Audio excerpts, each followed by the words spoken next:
gerejanya jauh. Gerejanya jauh, terus setiap aku mau ke sana itu harus butuh waktu 3 jam. 3 jam perjalanan. Karena memang saya berjemaat di gereja yang pernah aku bakar dulu. Itu di daerah teman. Terus? Iya. Nah, aku itu kan berdoa kepada Tuhan. Tuhan, kasih aku teman biar aku nggak sendiri ke sana. Gitu. Ternyata jawaban itu ya baru dikabulkan kemarin sama Tuhan. Tapi sebenarnya nggak itu yang nggak aku ceritakan. Dulu ketika aku itu pergi dari rumah, jadi aku nggak diusir ya. Nggak diusir karena memang keadaan rumah itu panas gitu kan. Keadaan rumah panas, tiap hari kisruh aja gitu karena memang aku memutuskan untuk menjadi pengikut Yesus Kristus itu. Tiap hari bertengkar sama orang tua, sama kan pergi untuk tinggal di Gede. Ya mungkin si Nina sama Mas Riki tahu ya, udah pernah datang ke Gede saya. Seperti itu keadaannya. Nah, di situ aku itu awalnya cuma bawa baju itu 3, termasuk yang aku pakai jadi 4 ya. 3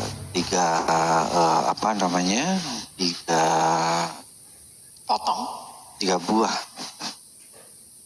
Nah, kalau pas aku pergi ke gereja, aku itu pakai baju kemeja putih karena memang yang aku bawa yang formal itu cuma itu. Pulang dari gereja, saya nyuci baju itu karena semuanya kotor. Malam ya saya nyucinya, saya jemur di depan itu ya Nina. Di depan itu kan kalau malam ada angkringan tapi udah tutup itu. Nah, aku jemur pakaianku di situ. Nah, paginya aku mau ambil bajunya itu hilang bajunya.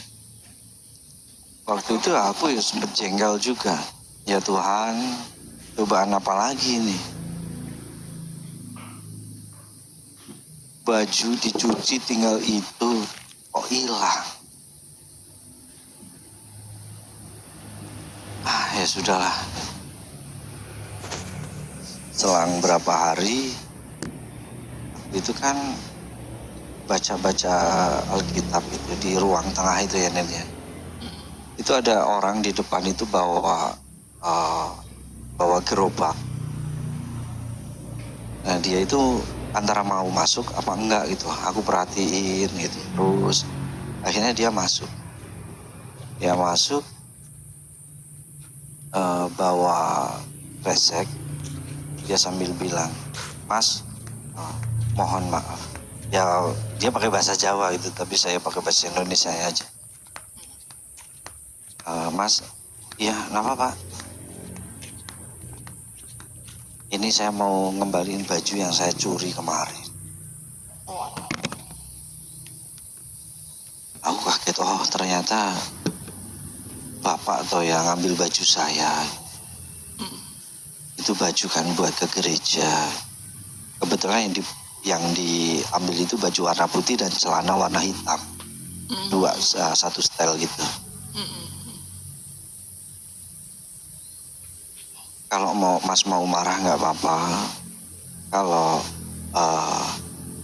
mau ngelaporin saya ke polisi juga nggak apa-apa. Buat apa Pak ngelaporin ke polisi?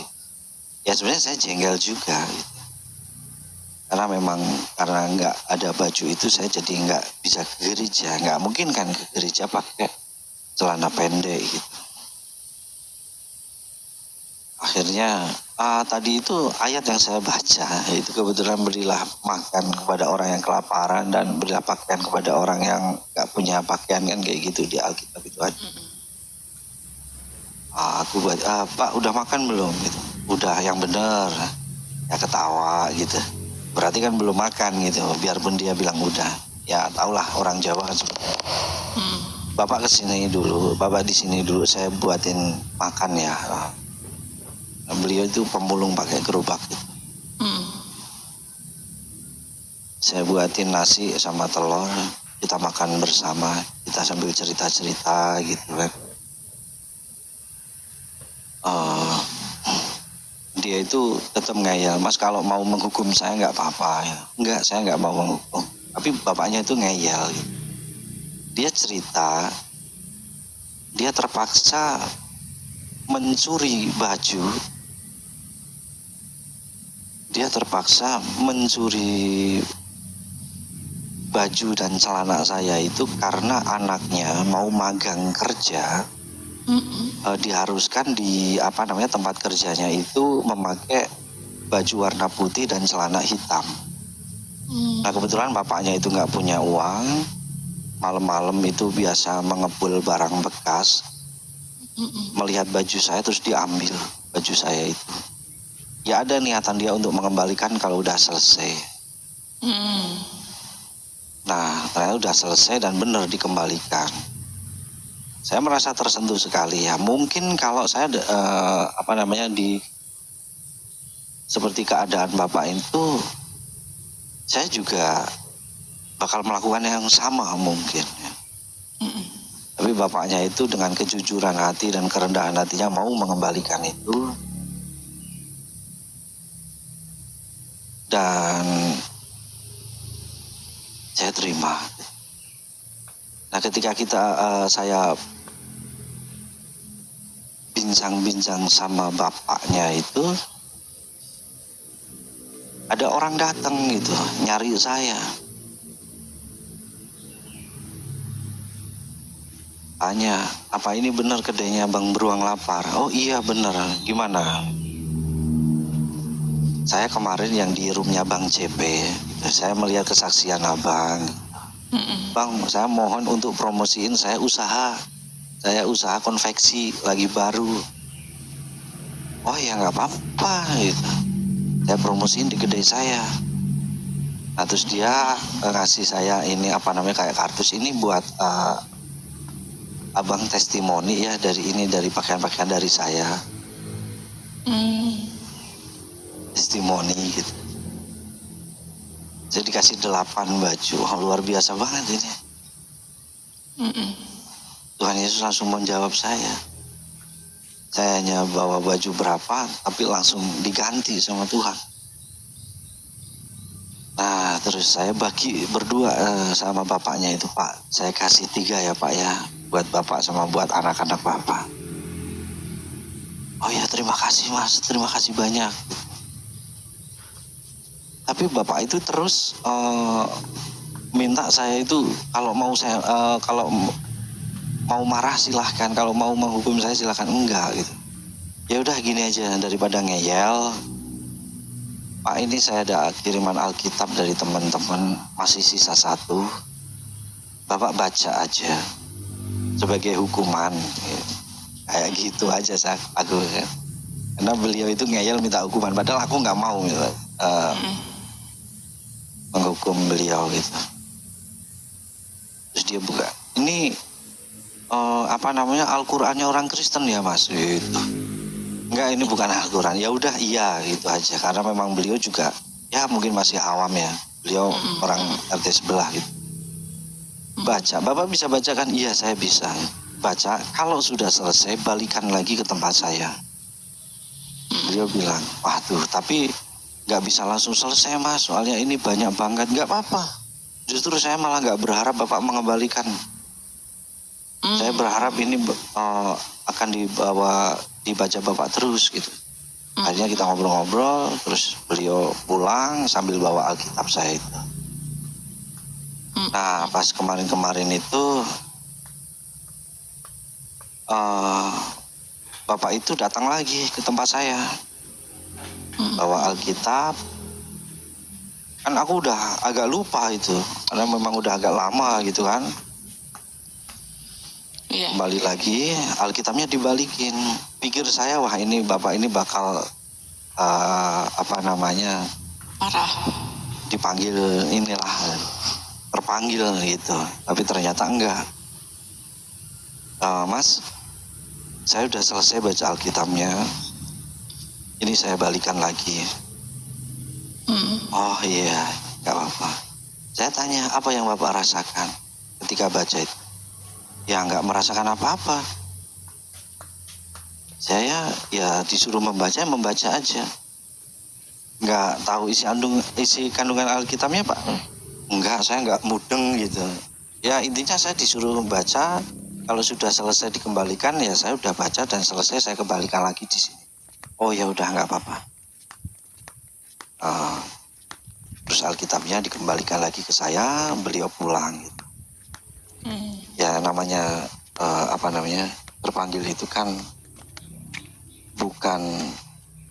bukan kuasa saya ya, kan gitu. Biarkan Tuhan yang bekerja. Iya. Aku pikir bapaknya itu bakal bakal murtad gitu lah.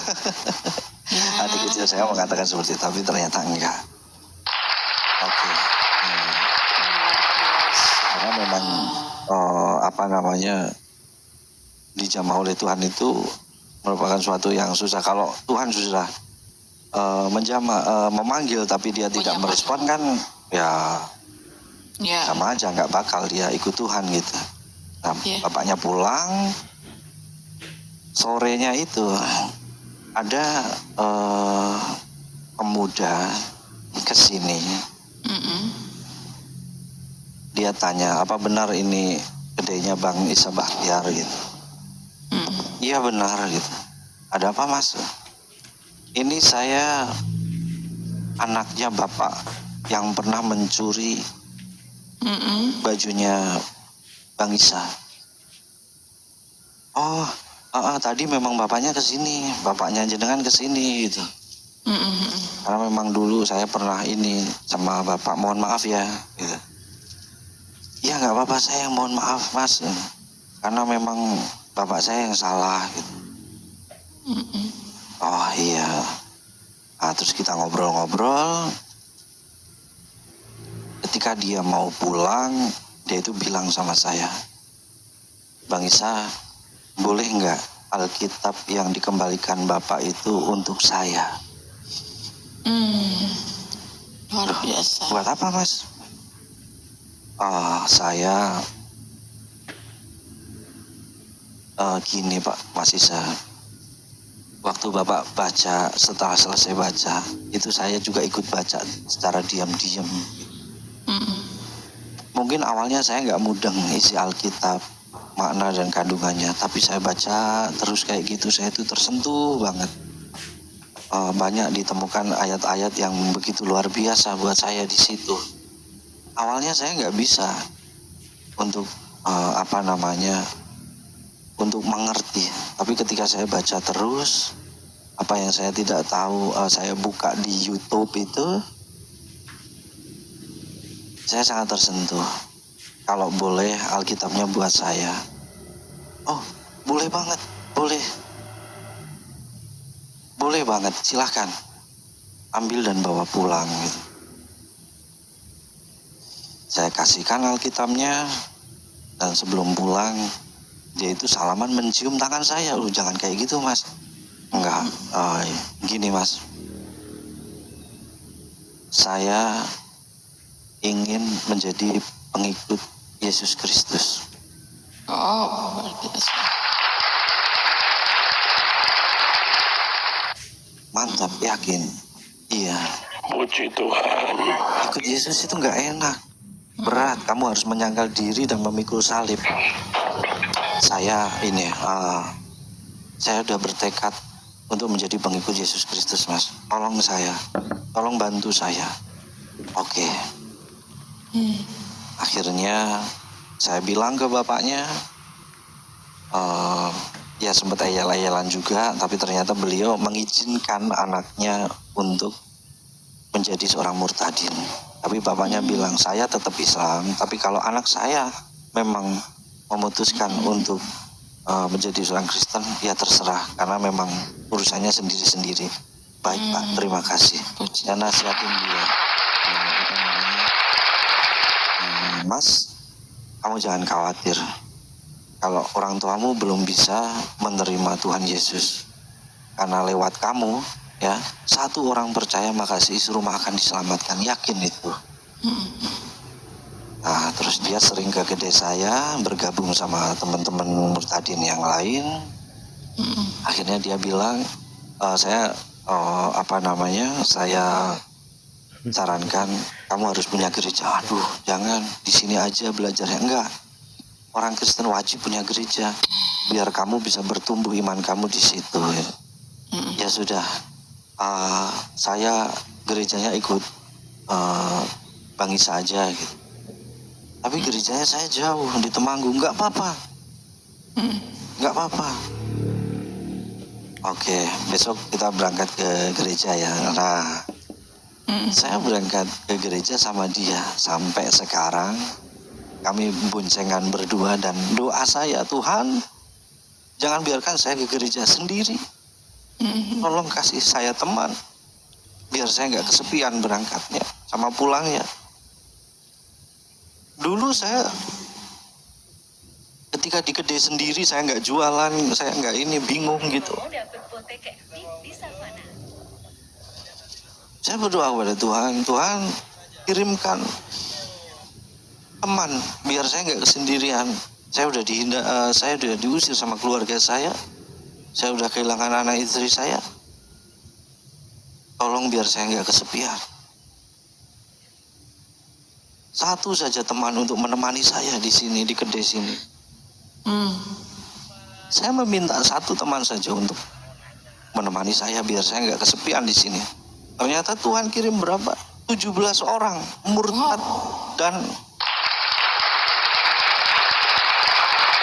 awalnya 5 itu adalah penghujat saya. Tapi ketika saya sering diskusi di sini dan di ngopi rohani, kita nobar, akhirnya mereka ikut saya. Bersama-sama kita menjadi pengikut Tuhan Yesus. Ternyata orang 5 ini menyampaikan juga ke teman-teman.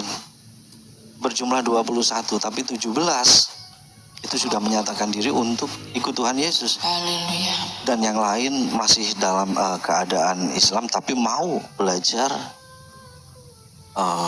tentang Kristen. Saya ingin menunjukkan kepada mereka, kalau ingin tahu tentang Kristen, jangan cari tahu dengan orang yang benci dengan Kristen. Kalau kamu ingin membaca Alkitab, jangan cari kesalahannya. Kalau kamu cari kesalahannya, kamu tidak akan pernah menemukan arti dan kebenarannya. Itu seperti itu. Dan sekarang kedai saya ini itu menjadi tempat ngumpulnya para murtadin. Saya 3 bulan menjadi orang Kristen, baru 3 bulan saya, tapi tidak menghalangi saya untuk melayani mereka sebisa saya. Itu seperti itu. Tuhan itu baik banget sama saya. Jadi doa saya itu selalu dia dengar. Gitu. Rasa sedih ada memang, jauh dari keluarga, karena memang saya itu mempunyai keluarga yang sangat bahagia, harmonis, hampir tidak pernah ada pertengkaran. Saya sangat sayang sekali sama anak saya, sama istri saya. Tapi kembali lagi ya di Matius 10 ayat 34-36 ya kalau nggak salah. Jangan kamu mengira aku turun membawa damai. Aku turun membawa pedang yang akan memisahkan seorang anak kepada bapaknya. Ya gitu ayatnya. Dan saya percaya itu. Tapi rasa sedih saya, pengorbanan saya itu nggak sebanding oleh jalan keselamatan yang diberikan Tuhan Yesus kepada saya sendiri, kepada kita semua. Itu itu bagi saya luar biasa banget ya, pengalaman ini. Ketika saya ketika saya masuk Kristen pun saya tidak seperti mereka yang di kesaksian melihat Tuhan, ditemuin malaikat dan lain sebagainya, tidak. Tapi justru saya disuruh berpikir, dan saya tidak bim salah bim, pergumulan itu sudah ada sejak lama. Tapi saya mencoba untuk mempertahankan iman saya. Nah, kesaksian saya seperti apa mungkin teman-teman sudah tahu ya. Jadi tidak perlu untuk saya ulang lagi di sini. Gitu. Jadi seperti itu, Nina Tun. Luar biasa ya. Bisa itu dipakai Tuhan luar biasa.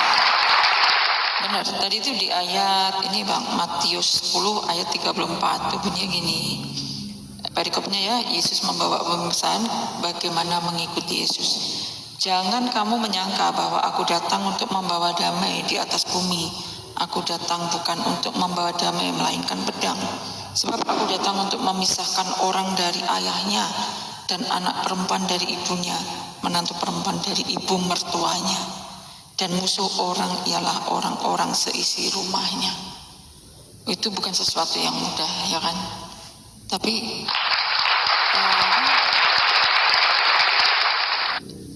Tuhan mengerjakan banyak mujizat buat kehidupan Bang Isal. Mulai dari pertobatannya kemarin 3 bulan lalu, ketika bersaksi di sini itu saya mendengarkannya juga kaget.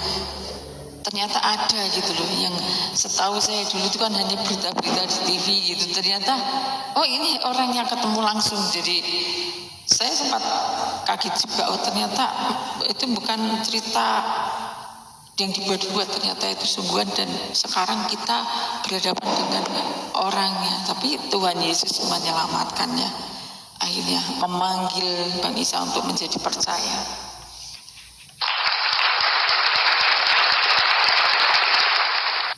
Jadi ini ya, sekarang Bang Isa kalau ibadah ke Temanggung. Ke Temanggung, karena pernah saya ke gereja, ke 3 gereja itu yang waktu itu kan saya bilang, kok ada rasa ketakutan untuk masuk ke gereja ini gitu. Akhirnya setelah saya merenung, dulu tahun 2011 saya malah pernah ikut demo kerusuhan yang ada di Temanggung itu, 2011 itu. Kalau dilihat di Google itu masih ada, mungkin masih ada foto saya juga. Judulnya apa itu Bang? Coba tak cari. Kerusuhan Sekinah Temanggung. Kerusuhan YouTube. Sekinah Temanggung. Kerusuhan Sekinah Temanggung. Itu di situ kita melakukan pembakaran SMA Kristen Sekinah dan gereja yang di dekat situ. Itu adalah kasus penistaan agama yang dilakukan oleh pendeta Richmond Bawengan. Karena memang kami waktu itu tidak bisa menerima keputusan dari hakimnya itu karena hukumannya terlalu ringan bagi kami gitu. Makanya kami melakukan pengerusakan itu. Motor, mobil itu sampai mobil polisi pun waktu itu ada yang dibakar. Kalau dilihat di YouTube itu masih ada tahun 2011. Coba cari ya di YouTube. Ini aku mau turun bentar ya. Sebelum turun aku mau nyanyi dong. Oke, silakan Bang. Kita dengerin